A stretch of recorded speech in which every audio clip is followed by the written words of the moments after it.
Thank you. Good afternoon. I've been with Concurrent Technologies now for 7 months. Prior to that, I had around 25 years leading transformation in engineering and manufacturing businesses, mostly in defence and aerospace. So let me tell you a little bit about what Concurrent Technologies PLC is and has been to date, and then I'll talk to you about the opportunities that I see for taking the business forward. We're in a closed period at the moment, so I won't be saying too much about current numbers, but broadly, we're a £20 million a year revenue business, 115 employees, mostly in the UK. And what we have done for 37 years, we're 37 years young, is have a singular strategy, a good one to date, of every time Intel releases new products, we're a titanium partner to Intel, so we get visibility of their technology before the general public do. And we concurrently release computer boards that use their products, and we sell these single board computers to customers who have a high need for rugged, very reliable, and what I'll call assured product. An assured product is one where they know that the board they buy from us on day one will be exactly the same as the one they buy from us on year 5. So our customers tend to be in long commitments, stable but growing markets. 70% of our revenue is defence, about 20% at the moment is comms, driven by 5G.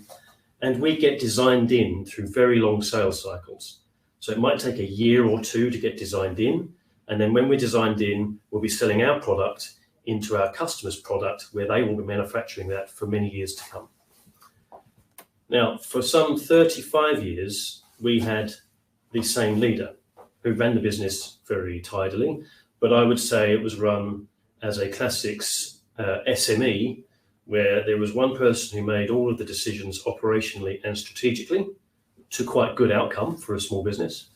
But there's been a real limit on the ability to scale.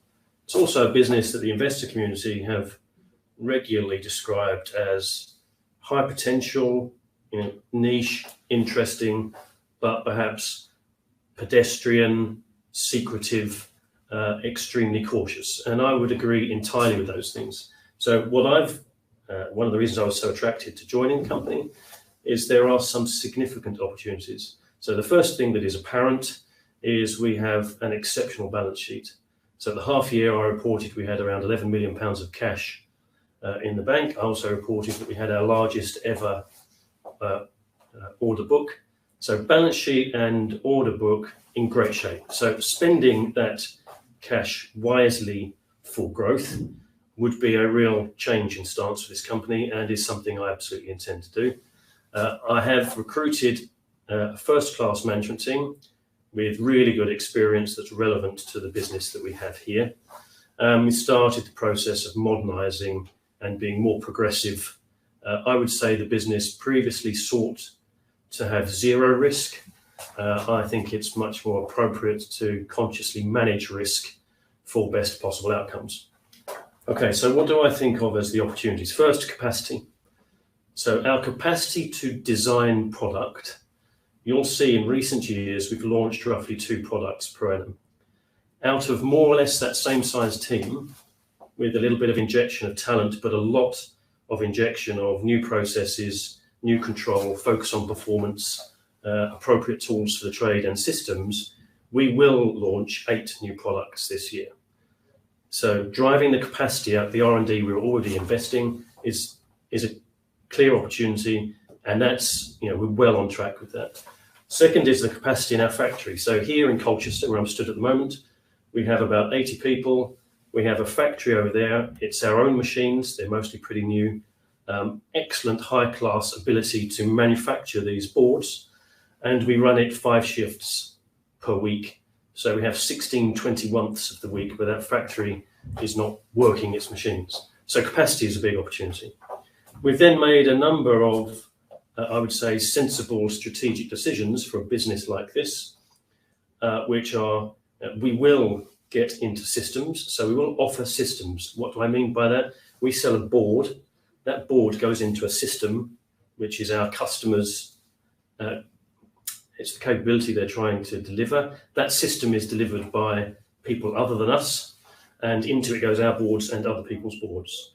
Later this year, we will offer to the market our first systems offering.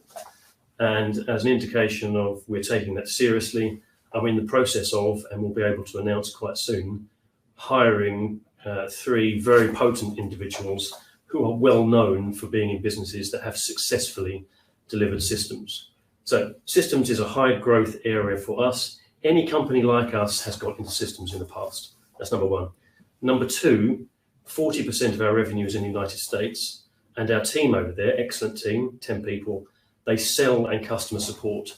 So we are now exploring, so the decision is to qualify rather than commit to do just yet.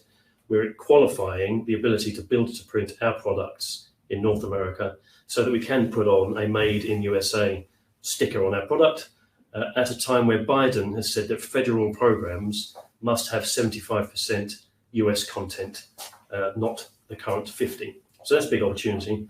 In addition to delivering our products, more products a year and in a more timely fashion to hit market windows, we also want to develop more unique differentiating IP around niche, much more strategically driven offerings. So for example, in a departure from our normal products, we've just launched a position, navigation and timing card. This is critical in the UK, the US and globally. And what it does, our card goes into the customer system along with other cards, and our PNT card provides all of the timing and position information concurrently for that entire system. So if you're in defense and somebody denies GPS to all of your assets, it is now absolutely critical that you know what the time is and where you are. So that's a first example of something much more differentiating as a product offering from us. I'd consider that to be our first round of strategic decisions. The next round will be absolutely securing a pipeline for M&A. I consider that to be the most likely appropriate use for the balance sheet, but let's see. We're yet to go through that process. The things I've just described are the things that we need to deliver results on now. To temper expectations a little, our sales cycles are very long. So the things I've talked about now, we might begin to see benefit from next year, not this year. And we are in the midst of a components crisis. So despite the fact we did a valiant and good job last year, it's inherently unpredictable. So until we're the other side of this components crisis, it's hard to say for sure what in-year impact might be of such things. But I would say we don't lose customers through components unavailability. We get designed in and we don't really lose revenue, but it might move around a little bit. Thank you. That's me.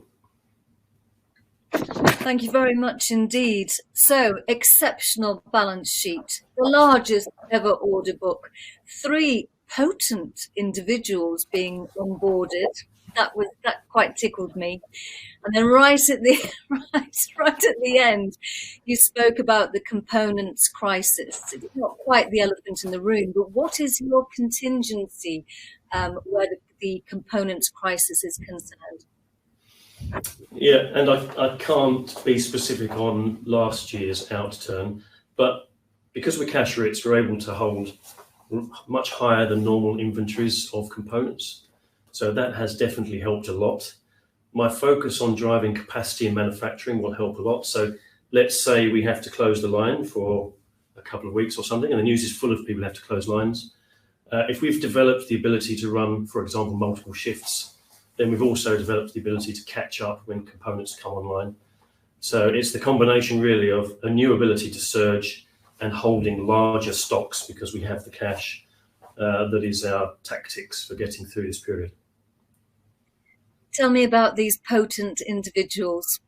I can't, but we will have, I can't yet, but the point is we're investing, we're not mucking about in putting our toe in the water on things like this. We're investing in a reassuringly expensive team to take it forwards.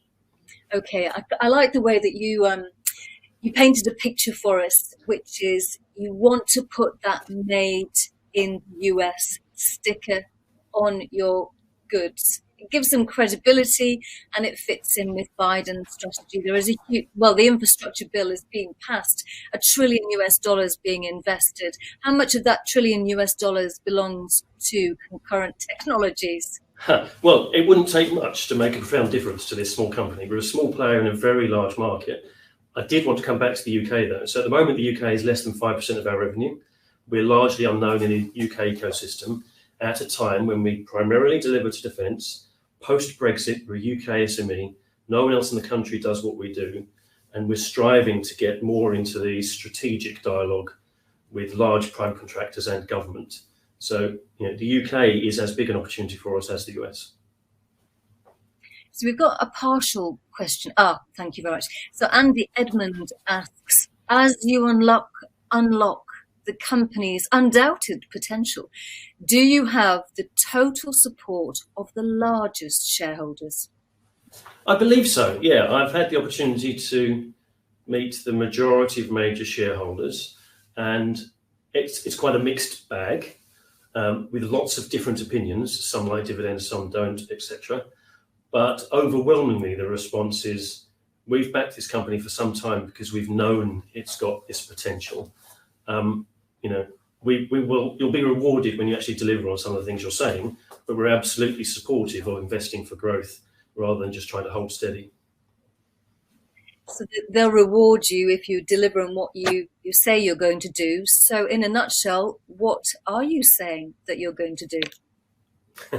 I'm absolutely saying that we will deliver a strategy which will have reliable, sustainable, managed growth, not this year, just because of the sales cycle, backing a number of new product offerings rather than just doing the same Intel-based single-board computers that we've done in the past.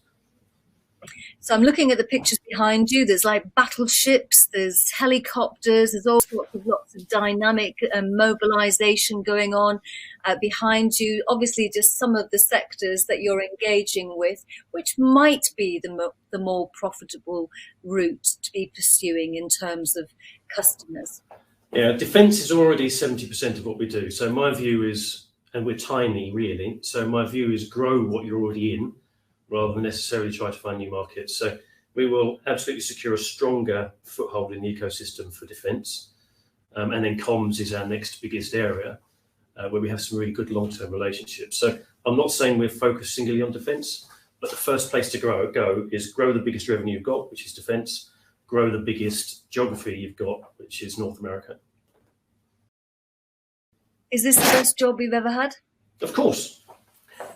Yeah, no, thoroughly. I've thoroughly enjoyed getting lots of experience in large corporates where I've had the pleasure of doing some pretty hairy transformations with great success. Actually being the person singularly accountable for doing something really fantastic with this business is a privilege. I thoroughly enjoy it. So I'm just wondering, has Colchester ever been so exciting? And I suppose it's whether they beat Mansfield Town in tonight's match. You know more about that than I do. I don't really do the football. Well, I think you should. Okay. Dr. Miles Adcock, the Chief Executive of Concurrent Technologies, thank you for being so loquacious during a closed period. You've painted lots of pictures for us, and thank you very much indeed for answering all our very pertinent and impertinent questions. Thank you. Thank you. It's a pleasure. Thanks.